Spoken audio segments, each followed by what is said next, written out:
म पहिला सुरुमा छिरेँ होइन, अनि पछि केटी छिर्यो, बहिनी छिर्यो, अनि पछि लास्टमा प्रत्येक छिर्यो होइन। अनि म जबसम्म मन भएन नि तबसम्म गऱ्यो त्यसले गऱ्यो, म यत्तिकै हेरेर बसिरहेँ। मेरो त एकचोटि उयो गर्नु निक्लिहाल्यो। अनि के अरे त्यसले जति मनसम्म गऱ्यो। कति रस्सीहरू बाँधेको थियो नि त्यो बेला? त्यतिखेर नि यहाँ मात्रै बाँधेको थियो, मैले पक्रेर बसिरहेको थिएँ, त्यसले उयो गरेर बसिरहेको थियो होइन।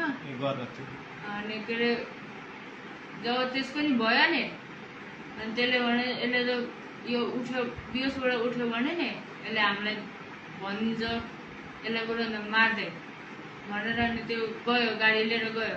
त्यसलाई नि गाडी चलाउन आउँछ, स्कुल पढ्नु भए पनि गाडी लिएर गयो त्यो आफ्नो घर। म के अरे उयो सुसार गरेर नुहाइ धुवा गरेर खाना खाएर अनि त्यसको घर गयो, किनकि रिजर्भ थियो त्यसको घरको साइडबाट। अनि के अरे रिजर्भ लिएर गएर हेटौडा पुग्यो। हेटौडाबाट फेरि आउँदा रात पर्दाखेरि फेरि फोन आयो, के अरे भेटाएन भनेर फोन आयो होइन। फेरि त्यसको भोलिपल्ट नि फोन आयो, त्योबाट पनि भेटाएन भनेर आज फोन आएको थियो, भेटायो भनेर आज फोन आएको थियो। अनि त्यो रस्सी बाँध्यो तन्नामा राखेँ कतिखेर? जब भ्यायो नि हामी दुईजनाले, त्यो निक्ल्यो। अनि म एकैछिन बसेँ त्यहीँ, त्यसपछि आए त्यतिकै लट्केको अवस्थामा छोडेँ, ढोकालाई चुकुर लगाइदिएँ। तिमीले रस्सी बाँधेर लट्काइदिएको?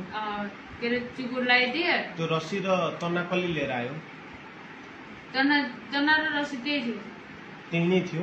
यो पनि झुटो बोल्दैछ तिमी? नढाँटिकन भनेको। अहिले चाहिँ नढाँटिकन हो? त्यही थियो जम्मै। अनि म आएँ होइन, नुहाएर खानासाना खाएँ। अस्ति कुरा भयो त्यो खानासाना दिएपछि माया गरेको थियो। त्यो दिनमा त फर्स्ट दिन थियो, गाडी लिएर एक्लैले कुदाएको फर्स्ट दिन थियो। अनि त्यहाँबाट आयो, खानासाना खायो।